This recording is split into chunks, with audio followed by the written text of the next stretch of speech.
김성환의 시사야.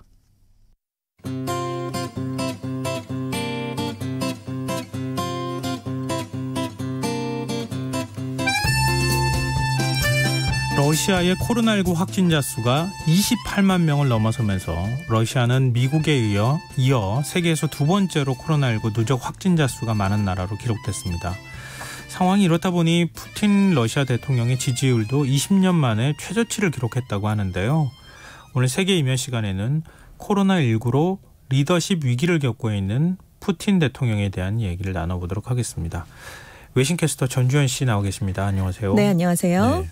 아니, 미국만 관심 가졌다가 어느 날 이렇게 보니까 러시아가 숫자가 갑자기 많아졌죠. 기하급수적으로 늘어나고 있는 거예요. 그래서 아마 많은 분들이 놀라셨을 거예요. 그렇습니다. 사실 우리가 미국 외에는 이탈리아, 스페인, 영국 이렇게만 생각을 했었잖아요. 근데 어느새 러시아에서 확진자가 빠르게 늘면서 지난달 30일에 10만 명 선을 돌파했거든요. 근데 보름도 안 된 지난 13일에 2배가 넘는 환자가 발생했고요. 17일에는 28만 명 선을 돌파해서 지금 세계에서 두 번째로 확진자가 많은 국가로 올라섰습니다. 그러니까 이탈리아, 프랑스 같이 서유럽에서 유행을 크게 하던 1, 2개월 전 상황이 이제 러시아로 넘어간 셈인데요. 그러니까 지리적으로 가까운 러시아 서부에서 주로 확산이 되고 있어요. 그래서 타스 통신은 3월부터 코로나19를 피해서 서유럽 국가에서 본국으로 귀국한 청년층이 주로 바이러스 확산을 이끈 것으로 보인다. 이런 분석치를 내놨습니다. 지금 3일에 1만 명 선을 처음 넘었어요. 하루 신규 확진자 수만요. 그래서 11일까지 사흘간 11,000명대로 증가하면서 정점을 보인 뒤에는 지금 12일에는 다시 10,000명대로 내려와서 지금 9,000명에서 10,000명대를 오가면서 확진자 수가 늘고 있습니다. 지금 러시아 설명은 이래요. 현지 보건당국이 대규모로 검진 검사를 시행하면서 확진자가 대폭 늘어나고 있는 것이다. 하지만 증가세는 다소 둔화되는 모습이다. 이렇게 얘기를 하고 있습니다. 근데 지금 확진자 수는 세계에서 두 번째로 많은데 사망자 수는 그렇게 많지 않아요? 그렇습니다. 지금 확진자가 이제 23만 명을 기록한 13일의 경우를 따져보면요. 사망자는 2,100여 명으로 집계가 된 거예요. 그러니까 숫자로만 보면 지금 사망자 비율이 0.9% 정도 수준입니다. 근데 비슷한 확진자 규모인 영국하고 이탈리아는 사망자의 비율이 14%를 넘고 있거든요. 그러니까 영국이나 이탈리아에 비해서는 16분의 1밖에 사망자가 나오질 않는 거예요. 그리고 지금 모범 사례로 평가받는 독일이나 우리나라, 그러니까 독일은 4.5%, 우리나라가 한 2.4% 정도인데 이거보다도 월등히 낮으니까 어떻게 이럴 수가 있지? 이런 얘기가 지금 나오고 있습니다. 일부에서는 통계 방식에 차이가 있기 때문이다. 이런 얘기를 하고 있어요. 그러니까 양성 판정을 받은 이후에 사망을 하면 다 코로나19 사망자다라고 분류하는 나라가 있는데 러시아는 직접적인 사인이 코로나19인 경우만 사망자로 인정을 하고 있다. 뭐 이런 얘기를 하고 있습니다. 그래도 서구 언론들은 아무리 그렇게 생각해도 통계가 왜곡될 가능성이 있다. 이런 얘기를 하고 있는데요. 왜냐하면 뉴욕타임스가 지적을 했는데 모스크바에서 4월 사망자 수가 지난 5년 평균치보다 1,700명이나 많았습니다. 근데 같은 기간 코로나19 사망제로 분류된 숫자가 658명에 불과했거든요. 그러니까 지금 이동 제한령 때문에 뚜렷한 사망자 증가 요인이 없었던 만큼 사망자 수가 과소 집계됐을 수 있다. 이런 의혹을 제기를 했습니다. 그리고 영국 파이낸셜 타임스도 러시아인의 실제 코로나19 사망률이 정부가 발표하는 공식 통계보다 70% 이상 높을 수 있다. 이런 추정치를 내놓기도 했습니다. 뭐 지금 의료 수준이 굉장히 높은 국가들도 러시아보다 사망률이 더 높잖아요. 네, 그렇습니다. 그런데 러시아가 그 정도로 의료 수준이 높은 곳은 아닌 것으로 알고 있는데. 열악한 곳으로 분류가 되고 있는 국가 중에 하나예요. 근데 0.9%밖에 안 된다는 건 상식적으로 지금 이해가 안 된다는 생각밖에 할 수가 없는데 그러니까 이제 통계 조작 의혹이 나오는 거 아닙니까? 러시아 정부는 여기 대해서 뭐라고 합니까? 터무니없다 이렇게 얘기를 하고 있어요. 왜냐하면 우리는 조기 진단을 많이 했고 감염 초기에 진료를 잘했기 때문이다. 그래서 사망자가 나오질 않는다 이렇게 얘기를 하고 있는데요. 논란이 커지니까 주 러시아 세계보건기구의 부이노비치 대표가 러시아가 고의로 치명률을 축소하진 않았지만 자료를 재검토해 볼 수는 있을 것이다 이런 입장을 나타냈습니다. 근데 외신들은 이렇게 코로나19 통계를 축소해야 경제활동을 재개할 수 있는 명분이 생기니까요. 이것이 다시 재선이라든가 정치적 권력 기반을 다지는데 지도자들에게 도움이 되기 때문에 이렇게 약간 통계를 조작하는 게 아니냐 이런 얘기를 내놓고 있습니다. 지금 백악관에서도 코로나19 확진자가 나와서 비상이 걸리고 그랬잖아요. 크렘린궁에서도 나왔다고요? 그렇습니다. 백악관에 이어 크렘린도 뚫렸는데요. 12일에 크렘린궁의 대변인직을 맡은 드미트리 페스코프 대통령 행정실 부실장이 감염됐다 이런 얘기를 밝혔습니다. 그래서 아니 그럼 대변인이니까 푸틴 대통령도 혹시 이런 우려가 나왔는데 페스코프 대변인이 푸틴 대통령하고 마지막으로 만난 지 한 달이 넘었다. 그러니까 직접적으로 대면한 지는 한 달이 넘었다는 거죠. 그래서 바이러스가 푸틴 대통령에게 전파됐을 가능성은 부정을 했습니다. 근데 지금 대변인 확진 전에요. 지난달 30일에는 미슈스틴 총리가 또 감염이 됐습니다. 이번 달 1일에는 야쿠셰프 건설부 장관, 6일에는 류비모바 문화부 장관까지 감염됐다라는 사실을 밝히면서 지금 크렘린에도 코로나19 비상이 걸렸습니다. 대변인과 대통령이 만난 지 한 달이 됐어요? 지금 푸틴 대통령이 교회에서 가 있거든요. 그러니까 피신하고 있어요? 네, 그러니까 일종의 코로나19 자가격리다 이렇게 얘기를 하고 있습니다. 안 보이네요. 그렇습니다. 근데 이렇게 되니까 푸틴 대통령의 국정 지지도가 안 떨어질래야 안 떨어질 수가 없는 그렇습니다. 거죠. 현지 여론조사 기관인 레바다 챈트레가 6일에 이제 여론조사 결과를 발표했어요. 지난달 말 실시한 결과입니다. 근데 전반적으로 푸틴 대통령의 국정 활동을 지지하는가라고 물어봤더니 59%가 지지한다. 33%는 지지하지 않는다라고 답을 했습니다. 근데 2월에 조사했을 때는 지지한다라는 비율이 69%였고요. 지지하지 않는다는 비율이 30%였거든요. 그러니까 두 달 사이에 국정 지지도가 10%포인트나 하락을 했습니다. 근데 사실 59%면 높은 거잖아요. 높은 건데 푸틴 대통령이 2000년 이후 집권을 이제 계속 해왔는데 보기 힘들 정도로 정말 높은 지지율을 자랑해왔잖아요. 그냥 평균적으로 80%대를 거의 대부분 기록을 했습니다. 2015년 6월에 역대 최고인 89%까지 기록했던 적이 있어요. 그때 이제 미국하고 유럽이 경제 제재를 펼치니까 서구 세력이 러시아를 포위해서 해치려고 한다. 이런 민족주의를 좀 자극을 했습니다. 그래서 이제 지지율이 89%까지 갔는데 그 지지율이 그 뒤에 조금 떨어지긴 했어요. 그래도 계속 60% 이상은 유지를 했거든요. 근데 59%긴 하지만 일단은 처음으로 50%대로 추락을 했기 때문에 아무래도 푸틴 대통령에게는 좀 충격적인 결과라고 해석이 될 수밖에 없습니다. 네. 그러면은 이게 코로나19 대응 때문에 그런 건가요? 아니면 또 경제난 때문에 그런 건가요? 이렇게 연결이 되는 건가요? 둘 다 영향을 미쳤는데요. 국제 저유가 현상 그리고 코로나19로 인한 경제난 악화가 큰 영향을 미친 것으로 일단 분석이 되고 있어요. 러시아 일간 모스크바 타임스는 푸틴 대통령이 지금 코로나19 확산에 적절히 대응을 못해서 경제 붕괴를 막지 못했다. 이런 비판이 커지고 있다. 이런 얘기를 내놓고 있고요. 지금 국제 저유가를 말씀드렸는데 러시아 경제는 석유나 가스 같은 에너지 수출에 정말 크게 의존하는 경제거든요. 산업 구조가 그렇습니다. 근데 지금 최근에 국제 유가가 많이 폭락을 했었잖아요. 그렇죠. 그리고 이제 코로나19 방역 차원에서 각종 제한 조치가 이루어지면서 굉장히 심각한 타격을 받았어요. 그래서 공식 실업자 수만 70만 명에 이르는 것으로 지금 조사가 되고 있고요. 러시아 중앙은행이 올해 경제 성장률을 마이너스 4에서 마이너스 6%, 국제통화기금은 마이너스 5.5%를 기록할 것이다. 이런 전망치를 내놨습니다. 그러니까 경제 상황이 굉장히 안 좋다는 얘기죠. 푸틴 대통령에 관해서 뭐 그 이전에 러시아 같은 경우에는 뭐 짜르라고도 표현하는데 그렇죠. 짜르가 신을 대체하고 있다. 뭐 이런 표현이 나올 정도로 뭐 워낙 이제 자연환경도 척박하고 그러니까 그렇습니다. 이런 뭔가 강력한 리더십을 원하는 그런 영향이 좀 있잖아요.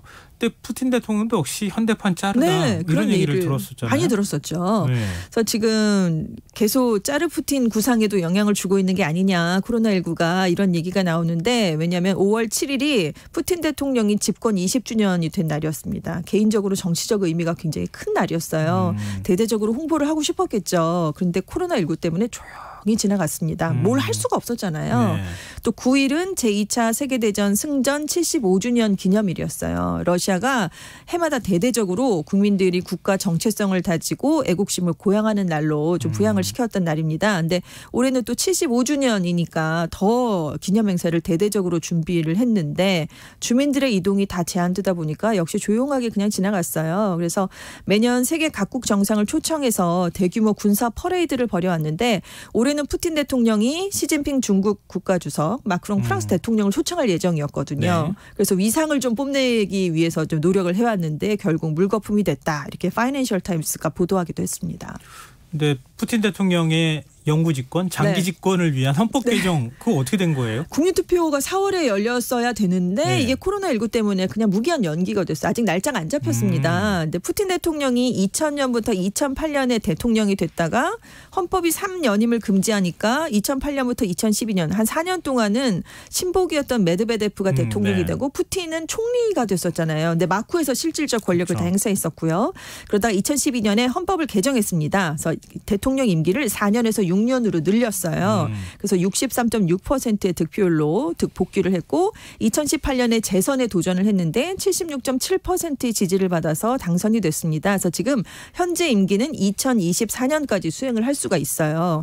근데 올해 1월에 국정연설을 하면서 내가 지금까지 재임했던 임기는 다 0으로 하겠다. 무효화하고 처음부터 다시 시작한다. 그래서 2024년 대선에는 대통령 임기를 새롭게 2차례 더 연임할 수 있게 하는 개헌안을 제안을 했습니다. 그러니까 계속 만약에 푸틴 대통령이 당선이 되면 개인적으로 84세가 되는 2036년까지 대통령이 될 수 있는 거예요. 시나리오대로 된다면요. 네. 장기 집권 개헌안이죠. 근데 푸틴 대통령이 이렇게 집권을 하게 되면 러시아의 남성 평균 수명이 66.9세입니다. 네. 전체 평균을 내봐도 72.4세거든요. 근데 84세까지 집권을 하겠다는 건 사실상의 종신 집권 아니냐 이런 얘기가 나왔습니다.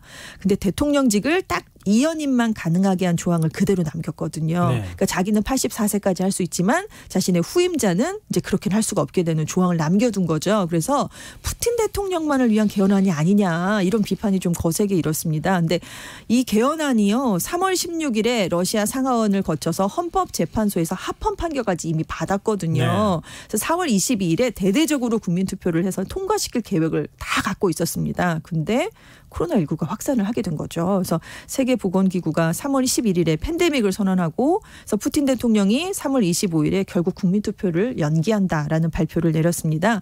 그래도 이때까지만 해도 잠잠해지겠지라는 기대를 했던 것 같아요. 그래서 그때가 되면 이 개헌을 좀 완성해 보겠다라고 했는데 3월까지만 해도요. 2024년 대선에 푸틴 대통령이 다시 나오면 57%가 표를 던지겠다. 이렇게 답을 하는 아주 긍정적인 상황이었거든요. 그러니까 이때는 그냥 국민투표를 그럼 미루자. 이렇게 선뜻 얘기를 했는데 이번 달 들어서 분위기가 좀 많이 바뀌었습니다. 말씀드린 것처럼 세계 2위로 올라서면서 확진자가 확 늘어나고 있잖아요. 특히 코로나 사태로 유가가 급락을 하고 있어서 러시아가 받는 경제적 충격이 훨씬 더 컸기 때문에 아무래도 푸틴 대통령에 대한 지지가 조금 예전보다는 다른 분위기가 지금 조성이 되고 있습니다. 그런데 지금 발등에 불이 떨어졌는데 그럼 코로나19 대응을 좀 더 적극적으로 해야 되는 거 아니에요? 그랬어야 되는데요. 방역사령관으로서 앞장서는 모습은 아니다. 이런 비판이 나오고 있어요. 왜냐하면 이 코로나19가 모스크바에서 대대적으로 확산이 되니까 지금 푸틴 대통령이 모스크바 외곽에 갔습니다. 네. 그리고 대신 2인자인 미슈스틴 총리가 방역을 주도하도록 하는 그런 조치를 취해놓고 갔어요. 근데 이 총리도 4월 30일에 확진 판정을 받았거든요. 자가격리에 들어가니까 돌아오나 싶었는데 또다시 벨로우소프 제1부총리를 총리 권한대행으로 임명해서 코로나 방역을 담당하게 했습니다. 지금 푸틴 대통령이 모스크바시 서쪽 교외에 있는 노보오가리오보에 있는 관저에 머물고 있어요. 지금 관저에서 화상회의를 하면서 계속 지금 주도를 하고 있다. 비판이 많으니까 크렘린궁이 이렇게 지금 설명을 하긴 했습니다. 지금 뭐 기관장들과 대화도 하고 뭐 사관학교 졸업생들에게 축사하는 사진을 내외신에 제공하기도 하고 이렇게 좀 열심히 일하고 있다라는 모습을 보이고는 있지만 사실 다른 사안에 있어서는 굉장히 자기가 직접 나서서 강한 남성성을 보여주면서 해결을 했었잖아요. 근데 너무 소극적인 모습을 보이는 게 아닌가 이런 평가가 좀 나올 수밖에 없습니다. 거기에서 근육을 만들고 있는 거 아닌가? 그럴까요? 다음에 달력 찍으려고요. 네.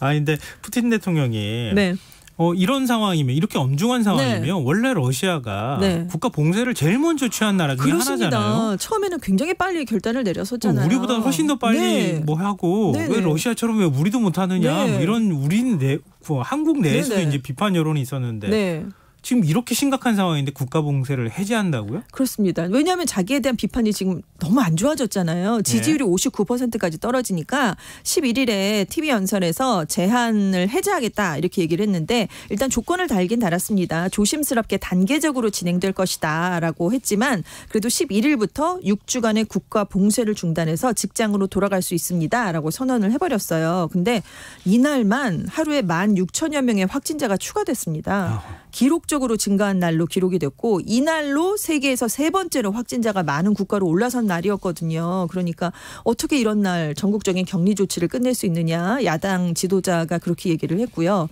근데 왜 그럴까? 그래서 그 이유를 좀 사람들이 분석을 해봤는데 네. 말씀드린 헌법 개정 작업을 끝내기 위해서라는 분석이 많습니다. 왜냐하면 지금 국가가 멈추니까 네. 푸틴 대통령이 계속 지켜보고 있는 건 떨어지는 지지율, 위험해지는 상황, 좌절하는 국민. 그러니까 더 떨어지기 전에 빨리 해야 되겠다. 이런 결단을 내린 것이 아니냐 이런 얘기를 하고 있어요. 그런데도 빠져나갈 구멍은 좀 남겨놓은 게 실질적인 결정은 지방관리의 권한에 맡겼습니다. 규제 해제 시기와 속도는 개별 지역에서 결정할 것이다. 이렇게 얘기를 했는데 국가 단위의 제한은 자기가 풀었어요. 그래서 봉쇄를 해제하겠다. 이렇게 경제를 풀겠다. 이런 건 자기가 이제 수혜를 누리면서 위기 대처에 대한 책임은 현지 지도자들에게 떠넘기는 것이 아니냐 이런 분석이 나왔습니다. 그래서 아무튼 지금 푸틴 대통령을 거스를 만한 정치 세력이 러시아에 크게 없기 때문에 사실상 전국적인 조기 봉쇄 해제로 이어질 가능성이 큰데요. 문제는 올가을이나 겨울에 2차 팬데믹이 올 수 있다 이런 우려가 계속 나오고 있잖아요. 네. 또다시 추워지면. 근데 지금 서유럽은 좀 완화하는 움직임을 보였으니까 러시아와 중남미에서 지금 폭증세를 보이면서 오히려 2차 팬데믹은 이 나라들에서 더 나타나지 않을까 이런 우려가 나오고 있거든요. 그래서 푸틴 대통령이 지금 너무 무원칙한 대응으로 혼란을 가중시키고 있는 게 아니냐 이런 비판이 나오고 있습니다. 앞으로 러시아는 어떻게 되는 겁니까? 그러니까 이 파이낸셜 타임스는 푸틴 대통령이 코로나19로 입은 타격이 올해 내내 지속될 것이다 이런 전망치를 내놨어요. 네. 지금 2014년에 러시아가 크림반도를 병합했잖아요. 그래서 미국과 서방이 제재를 했는데 그 이후로 러시아 경제가 지금 굉장히 나빠지고 코로나19로 또 한 번 더 이중 타격을 입었습니다. 네. 근데 러시아인의 60%가 저축을 하지 않는 것으로 조사가 됐거든요. 그래서 지난 1년 동안 실질 소득이 7.5%나 감소해서 이런 이중 충격에 대비할 수가 없는 상황이라고 합니다. 그래서 전문가들은 만약에 이런 경제 위기가 계속돼서 생활이 나아지지 않는다면 정부를 바라보는 국민의 태도에 영향을 미칠 수 있다. 이런 전망치를 내놓고 있습니다. 얘기를 지금 푸틴 대통령 얘기만 계속했는데요. 네. 2인자로 꼽혔던 메드베데프. 그러니까요. 어떻게 된 대통령이 겁니까? 됐을 때 총리가 되고 네. 또 총리가 되니까 이렇게 했던 사람. 이 사람이요. 지금 약간 정치 일선에서 물러나는 모습을 보이고 있어요. 왜냐하면 2017년에 부패 연루 혐의가 드러나면서 추락하기 시작했는데 이때 굉장히 러시아 경제가 안 좋았는데요. 네. 메드베데프가 우리 돈으로 1조 원이 넘는 돈을 횡령했다라는 얘기를 러시아 야권 지도자가 제기를 해서 그때 굉장히 여론이 안 좋아지면서 지금 이 사람이 물러나야 되는 게 아니냐 이런 얘기가 나오면서 반정부 시위가 크게 열렸던 적이 있습니다. 그래서 그 이후로 이제 한풀 꺾이면서 최근까지 여론조사에서 30%대의 비교적 낮은 지지율을 보였어요. 결국 1월에 내각이 전격적으로 대폭 교체되면서 물러나게 됐는데요. 우리의 국가안전보장회의격 부의장을 맡아줄 것을 제안을 했지만 결국 일선에서는 물러나게 됐습니다. 러시아 푸틴 대통령이 과연 얼마나 더 집권할 수 있을지 한번 지켜봐야겠습니다. 네. 코로나가 어떤 변수가 될지도 좀 봐야 되겠고요. 지금까지 세계이면 외신캐스터 전주현 씨였습니다. 오늘 말씀 고맙습니다. 네, 감사합니다. 오늘 모바일 상품권 당첨자는 홈페이지 공지사항에서 확인하실 수 있습니다. 김성원의 시사 이제 마칠 시간 됐습니다. 편안한 밤 되시고요. 전 내일 다시 찾아뵙겠습니다. 고맙습니다.